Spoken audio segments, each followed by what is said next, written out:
Sa ngalan ng Ama at ng Anak at ng Espiritu Santo, Amen. ang pagpapala ng ating Panginoong Heso Kristo, ang pag-ibig ng Diyos Ama, at ang makikipagkaisa ng Espiritu Santo, naway sa inyong lahat. At sumayo rin.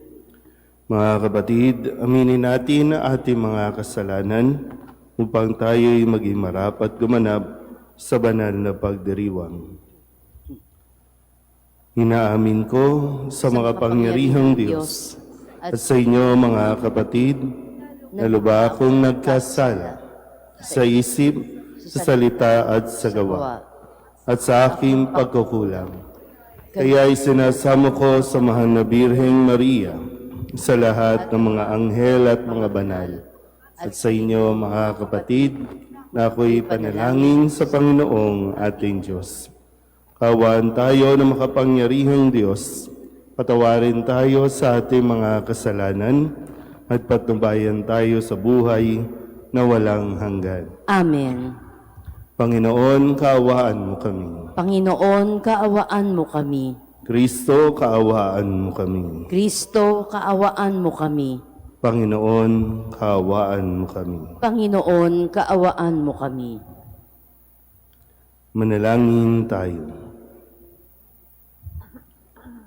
Ama naming makapangyarihan, nililiwanagan ng iyong maaasahang ilaw ang mga naliligaw na iyong pinababalik sa daan para ikaw ay matagpuan. Ang mga kabilang sa nananalig sa iyong anak ay pagkalooban mong makapagwaksi sa tanang salungan sa ngalang Kristiyanong sa iyo'y tinanggap, upang ito ay talaga mapangatawan ng ganap sa pamamagitan ni Jesucristo kasama ng Espiritu Santo magpasawalang hanggan. Amen.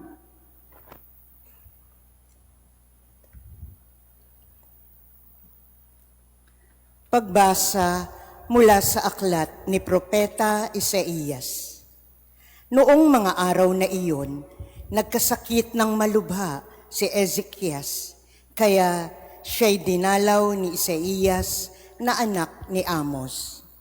Sinabi niya sa hari ang utos na ito ng Panginoon. Ipatawag mo ang iyong sambahayan at gawin mo na ang iyong mga huling habilin sapagkat hindi ka na gagaling. Pagkarinig nito, humarap siya sa dingding at nanalangin. O Panginoon, alam ko kung paano ako namuhay sa iyong harapan. Naglingkod ako sa iyo ng tapat at ang ginawa ko'y pawang nakalulugod sa iyong paningin. Pagkatapos, nanangis siya ng malakas. Nagsalita uli ang Panginoon kay Isaías. Wika sa kanya. Sabihin mo kay Ezekias ang sinasabi ng Panginoon, ang Diyos ng iyong ninunong si David. Nakita ko ang iyong pagluha at narinig ko ang iyong dalangin, kaya 15 taon ka pang mabubuhay. Hindi lamang iyon, ikaw at ang lungsod na ito'y hindi maaano, pagkat ipagtatanggol ko kayo laban sa hari ng Assyria. Si Isaías ay nagpakuha ng pantapal na igos para sa bukol ni Ezekias. Gumaling naman ito at itinanong ni Ezekias, ano ang magiging palatandaan na ako'y maaari ng umakyat sa templo? Ito ang palatandaang ibibigay sa iyo ng Panginoon para patunayang tutok din niya ang kaniyang pangako. Ang anino sa orasan sa palasyo ni Haring Akas ay pababalikin niya ng 10 guhit. At gayon nga ang nangyari. Ang salita ng Diyos. Salamat sa Diyos. Buhay ko'y iyong iniligtas, pag-iral ko'y walang wakas. Buhay ko'y iyong iniligtas, pag-iral ko'y walang wakas. Minsay nasabi kong sa katanghalian ng buhay, ako ay papanaw. Sa daigdig ng patay, ako masasadlak upang manatili roong walang hanggan. Buhay ko'y iyong iniligtas, pag-iral ko'y walang wakas. At nasabi ko ring di na makikita ang Panginoon at sino mang nabubuhay. Buhay ko'y iyong niligtas, pag-iral ko'y walang wakas. Katulad ng toldang tirahan ng pastol, inalis sa akin ang aking tahanan. Ang abang buhay ko'y pinuputol mo na tulad ng tela sa isang habihan. Buhay ko'y iyong iniligtas, pag-iral ko'y walang wakas. O poon, ang mga nilikha ay nabubuhay dahilan sa iyo. Ako'y pagalingin at ang aking lakas sana'y ibalik mo. Buhay ko'y iyong iniligtas, pag-iral ko'y walang wakas.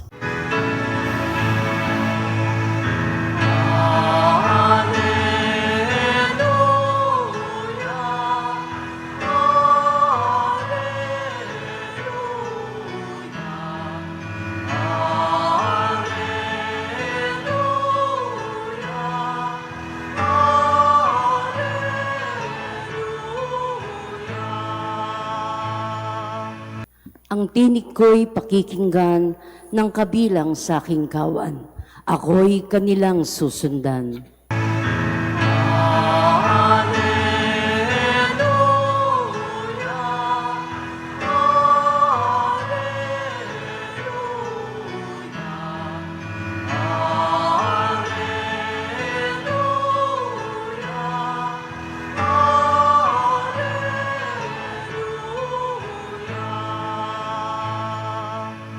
Sumainyo ang Panginoon. At sumayo rin. Ang mabuting balita ng Panginoon ayon kay San Mateo. Papuri sa iyo, Panginoon. Noong panahong iyon, isang araw ng pamamahinga, naparaan si Jesus sa triguhan.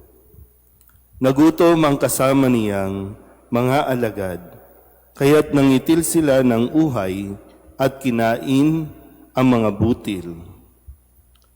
Nang makita ito ng mga Pariseyo, sinabi nila sa kanya, "Tingnan mo ang ginagawa ng iyong mga alagad.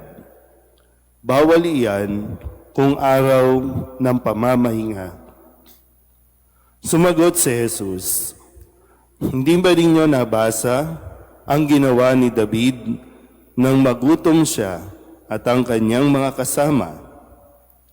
Pumasok siya sa bahay ng Diyos at kumain ng tinapay na handog sa Diyos at pinakain din niya ang kanyang mga kasama.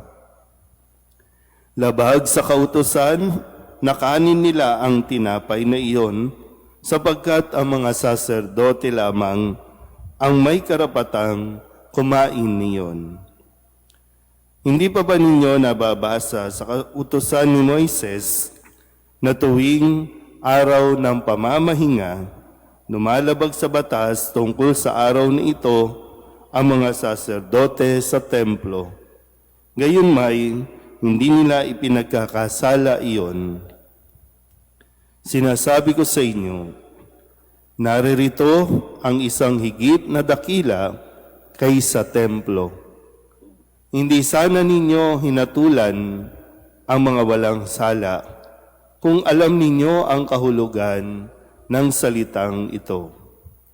Habag ang ibig ko, hindi hain.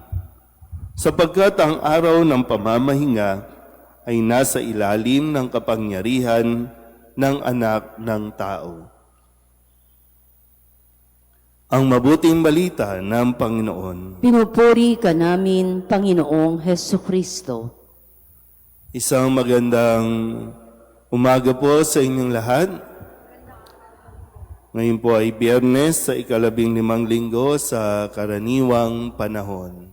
Kahapon narinig natin ang paanyaya ni Jesus na para sa lahat ng mga napapagal, nabibigatan, ay lumapit sa Kanya at kanyang pagpapahingahin. Pakisabi nga ulit, pahinga. Ngayon naman ay kaugnay pa rin itong salitang pahinga. At ipinapaalala sa atin na ang Diyos ay nagtakda ng isang araw ng pamamahinga. Ito ay isang utos o isang batas. Bahagi, isa sa 10 utos na pinakamahalagang dapat sundin ng mga tao. Kaya merong itinakdang araw ng pamamahinga. Ibig sabihin, maglaan ng araw, itigil ang anumang gawain para nang sa ganon ang tao ay makapagpahinga, magkaroon ng oras para sa sarili, magkaroon ng oras para sa kapwa, lalo tigit magkaroon ng oras para sa Diyos. Lahat ng utos, itong 10 utos na ito ay binigay sa tao para sa ikabubuti ng tao. Kapag ito ay hindi isinatupad, hindi ginawa, doon tayo nagkakaroon ng problema. Bukod sa hindi pagpapatupad, kapag nagkamali tayo ng pag-i-interpret, at kapag ito'y ininterpret ayon sa kagustuhan ng tao at hindi ayon sa plano ng Diyos, magugulo talaga tayo. Kasi, bukod sa, di ba, sinabi nga, ipangilin ang araw ng pamamahinga. Pag hindi mo yung ginawa, magkaka-epekto yan sa sarili, sa kalusugan, sa pag-iisip, magkakaroon ng epekto sa iyong kapwa, sa pamilya, magkakaroon ng epekto sa iyong relasyon sa Diyos. Naintindihan po ba?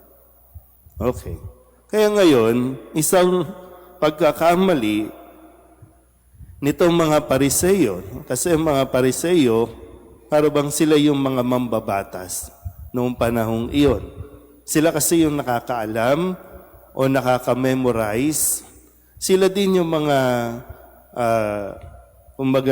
dapat nagtuturo at nagpapaalala sa mga tao tungkol sa kautusan. Kaya lang, at ang mga Pariseyo ay nagdagdag ng nagdagdag. Kumbaga sa salita ngayon, ang dami ng amendment. Nakalimutan na yung pinaka-core, pinakasentro ng utos ng araw ng pamamahinga. Kaya para sa kanilang judgment, ang pagpitas ng uhay o butil nang mapadaan ang mga alagad ni Jesus at ito ay kanilang kinain, bawal yon kasi isang uri na yon ng pagtatrabaho. Sa araw ng pamamahinga, bawal magtrabaho. Kaya sinita nila. Yung mga alagad mo, pasawayan ha. Bawal yan sa araw ng pamamahinga. Kaya pinaliwanag ulit ni Jesus kung ano itong dapat na maintindihan ng mga Pariseyo. Kasi ang pagpapatupad o pag-i-implement ng isang batas ng walang pag-unawa, ng walang puso, walang kapupulutan na mabuti para sa ating relasyon sa isa't isa. Ay minsan, kailangan natin ng common sense. Kaya lang, puro common, walang sense. Yan ang napakalaking problema natin ngayon. Kaya nga sa mga hearing natin, di ba, Sa mga hearing tungkol sa impeachment, tungkol sa flood control, puro common, nawawala yung sense. Kaya, nawawala sa yung dapat na tukuyin, yung dapat na palabasin na katotohanan, naliligaw, maging sila, ligaw na. Ito yung mangyari. Hindi tayo makausad. Kasi ang batas naman ay para sa lahat. Kung ang tao, di ba, ang gutom, walang pinipili din naman tao yan. Mahirap o mayaman, magugutom ka. Sa batas, wala din dapat itong pinipili. Ibinigay ito ng Diyos para sa lahat. Kaya lang, kung babaluktutin natin na dahil ito ka, ito yung pangalan mo, tapos kapag mayroong isa na gumawa ng parehong kasalanan, ikukulong agad. Kaya tayo nagugulo. Mismong mga mambabatas, hindi nakakaunawa ng batas. Isa sa, minsan madalas ko nababanggit, dahil nakasubaybay nga tayo sa mga kaganapan sa ating lipunan, lalo na sa gobyerno natin, sa mga mambabatas natin. Di ba? Ano ba ito, mga hearing na ito? Sayang, no? Nagsasayang tayo ng milyon-milyon kada araw. Pero yun, bawat hearing, milyon ang budget. Sabi ko, bakit pa may budget pa yan? Gagastusan pa natin, makikinig lang tayo sa mga wala ngang sense na mga tanungan para lang mailigaw, para lamang mawala sa pinaka-focus. Milyon-milyon, ilang tao ang nagugutom. Tapos mismong dapat inaasahan, sila ang hindi tumutupad, sila ang hindi nagsasagawa nito. Kaya muli, pinapaalalahanan tayo na ang mga utos ng Diyos ay para sa ikabubuti ng tao, para sa ikagaganda ng ugnayan natin. Kaya pag nilayan natin na mabuti, kung ang mga batas ba natin ngayon ay nakakatulong sa kapwa, nakakatulong sa bawat isa. Kung hindi, itigil na natin at bumalik tayo sa utos ng Diyos. Amen.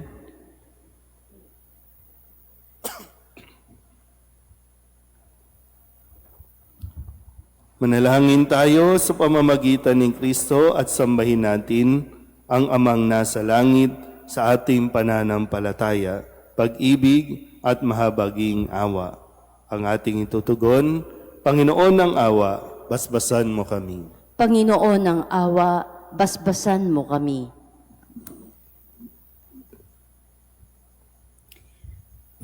Ang mga Kristiyano saan man, naway maging mga taong ang kilos ay legalismo at panlabas lamang, kundi maging mga taong may puso na ginagawa ang nararapat bilang mga anak ng Diyos. Manalangin tayo sa Panginoon. Panginoon ng awa, basbasan mo kami. Ang mga bansa sa mundo, naway matutong gumalang at tumulong sa isa't isa at hindi magagamitan lamang, kundi makipag-ugnayan ayon sa katarungan at pagkakasundo. Manalangin tayo sa Panginoon. Panginoon ng awa, basbasan mo kami. Ayon sa udyok ng habag ni Kristo, naway hindi natin hatulan ang mga nagkakamali, kundi bigyan pa sila ng bagong pagkakataon. Manalangin tayo sa Panginoon. Panginoon ng awa, basbasan mo kami. Upang mamayani ang kapayapaan sa gitnang silangan at sa buong mundo at ipag-adyanawa ang sangkatauhan sa karahasan, kasakiman at pang-aabuso ng kapangyarihan na nagdudulot ng paghihirap at kamatayan ng marami. Manalangin tayo sa Panginoon. Panginoon ng awa, basbasan mo kami. Upang ang lahat ng mga nagdurusa dahil sa kalupitan ng digmaan ay daglian ng makaranas ng kapayapaan at mabuhay ng may kapanatagan at kalayaan. Manalangin tayo sa Panginoon. Panginoon ng awa, basbasan mo kami. Ang mga may sakit at mga nagdurusa, naway tumanggap ng tulong mula sa mga taong may kakayahan at pamamaraan na pag-aangin ng kanilang pinapasan. Manalangin tayo sa Panginoon. Panginoon ng awa, basbasan mo kami. ang mga yumao, naway mamahinga sa kalipunan ng mga banal sa piling ng Diyos. Manalangin tayo sa Panginoon. Panginoon ng awa, basbasan mo kami.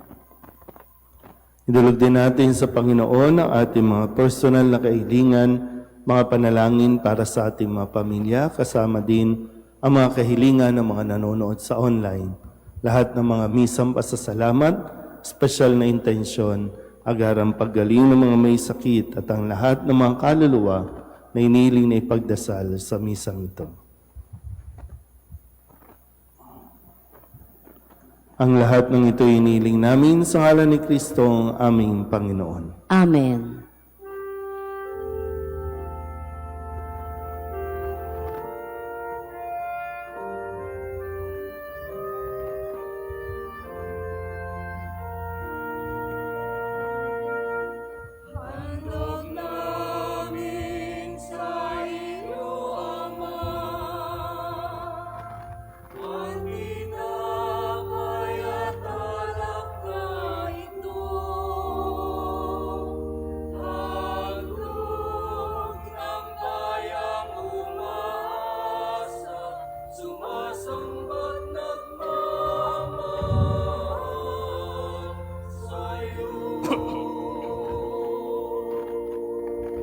Manalangin kayo mga kapatid upang paghahain natin ay kalugdan ng Diyos Amang makapangyarihan. Tanggapin nawa ng Panginoon itong paghahain sa iyong mga kamay, sa kapurihan niya at karangalan, sa ating kapakinabangan at sa buong sambayanan niyang banal. Ama naming lumikha, tunghayan mo ang mga alay ng iyong sumasamang sambayanan at tanggapin mo ang mga ito para madagdagan ang iyong kabanalan sa mga nananalig na tunay sa pamamagitan ni Jesucristo kasama ng Espiritu Santo magpasawalang hanggan. Amen. Sumainyo ang Panginoon. At sumaiyo rin. Itaas sa Diyos ang inyong puso at diwa. Itinaas na namin sa Panginoon. Pasalamatan natin ang Panginoong ating Diyos. Marapat na siya ay pasalamatan.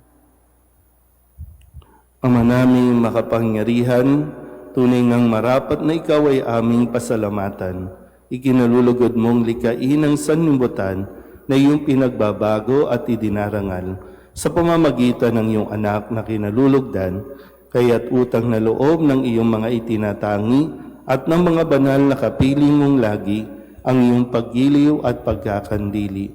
Kaya kaysa ng mga anghel na nagsisiawin ng papuri sa iyo nang walang humpay sa kalangitan, kami nagbubunyi sa iyong kadakilaan.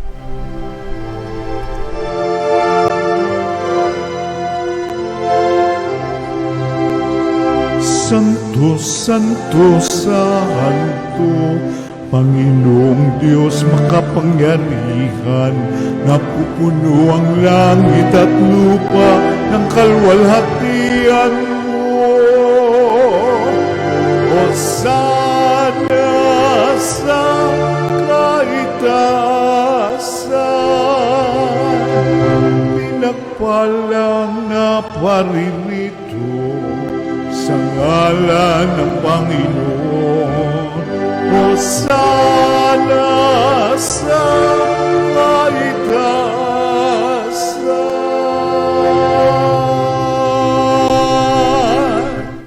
Ama naming banal, ikaw ang bukal ng tanang kabanalan. Kaya't sa pamamagitan ng iyong Espiritu, gawin mong banal ang kaloob na ito upang para sa aming maging katawan at dugo ng aming Panginoong Hesu Kristo. Bago niya pinagtiis ang kusang loob na maging handog, inawakan niya ang tinapay, pinasalamatan kaniya, pinaghati-hati niya iyon, iniabot sa kanyang mga alagad at sinabi, "Tanggapin ninyong lahat ito at kanin, ito ang aking katawan na ihahandog para sa inyo."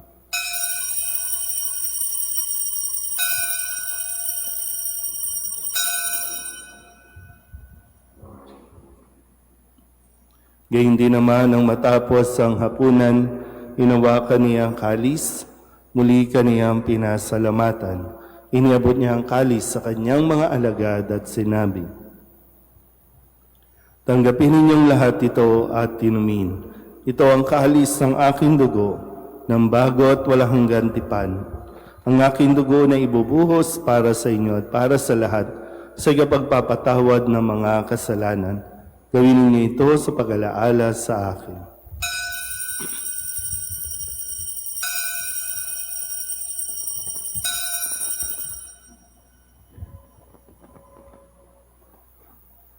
Ipagbunyi natin ang misteryo ng pananampalataya. Si Kristo'y namatay, si Kristo'y nabuhay, si Kristo'y babalik sa wakas ng panahon. Ama, ginagawa namin ngayon ang pag-alaala sa pagkamatay at muling pagkabuhay ng iyong anak. Kaya tiniaalay namin sa iyo ang tinapay na nagbibigay buhay at ang kalis na nagkakaloob ng kaligtasan. Kami napapasalamat dahil kami iyong minarapat na tumayo sa harap mo para maglingkod sa iyo. Isinasama namin kami magsasalo-salo sa katawan at dugo ni Kristo ay mabuklod sa pagkakaisa sa pamamagitan ng Espiritu Santo. Amalingapin mo ang iyong simbahang laganap sa buong daigdig. Puspusin mo kami sa pag-ibig kay San Leon na aming Papa at ni Jose na aming Obispo at ng Tanang Kaparian.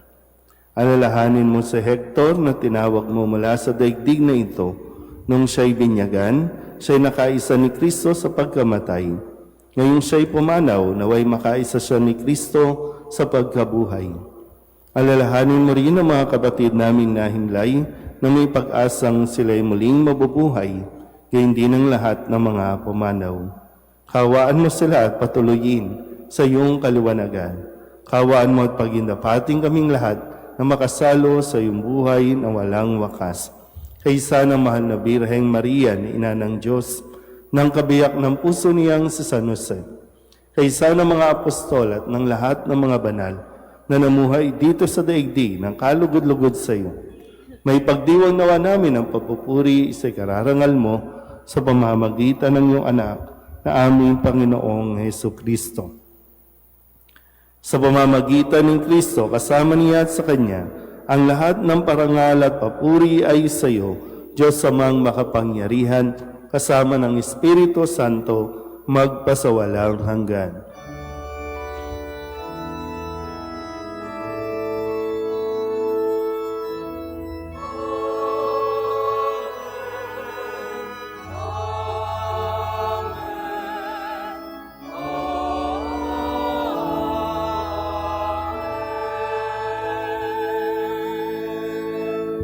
Sa tagubili ng mga nakagagaling na utos at turo ni Jesus sa Panginoon natin at Diyos, ipahayag natin ang lakas loob.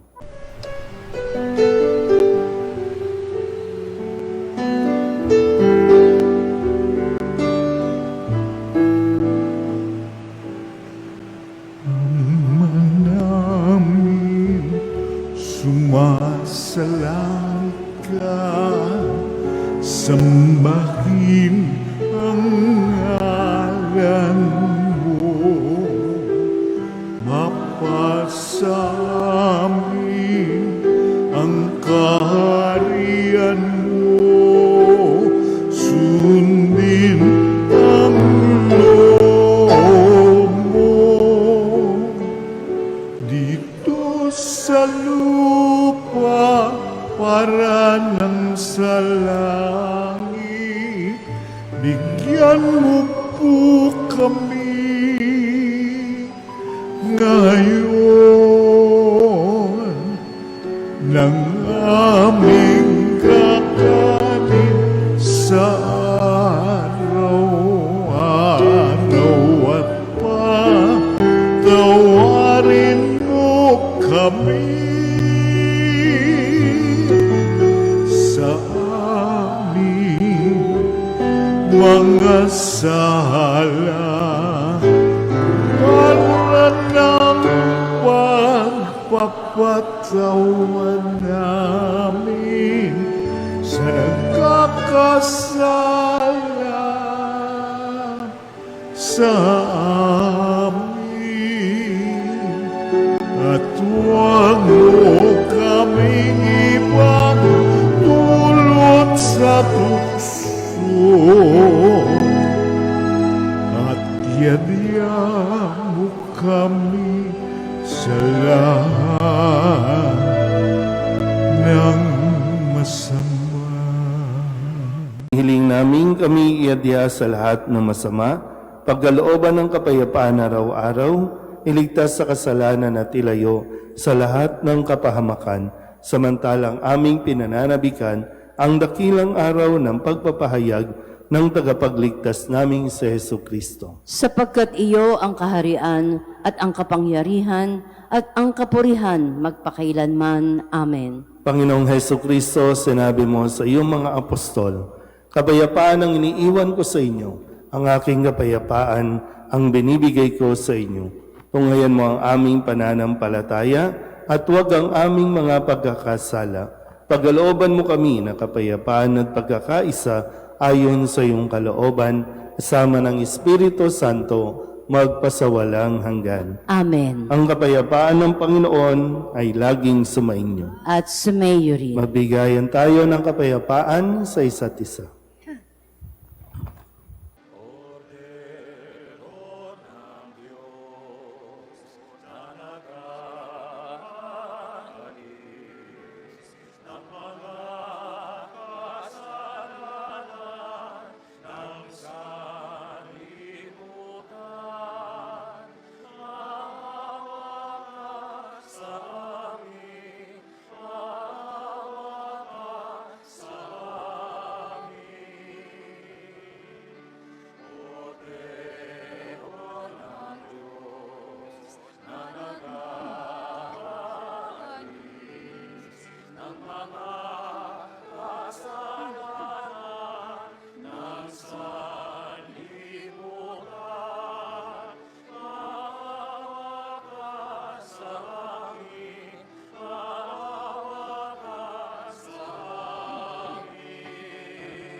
Ito ang kordero ng Diyos. Ito ang nag-aalis ng kasalanan ng sanlibutan. Mapalad ang mga inaanyayahan sa kanyang piging. Panginoon, hindi ako karapat-dapat na magpatuloy sa iyo, ngunit sa isang salita mo lamang ay gagaling na ako.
Manalangin tayo.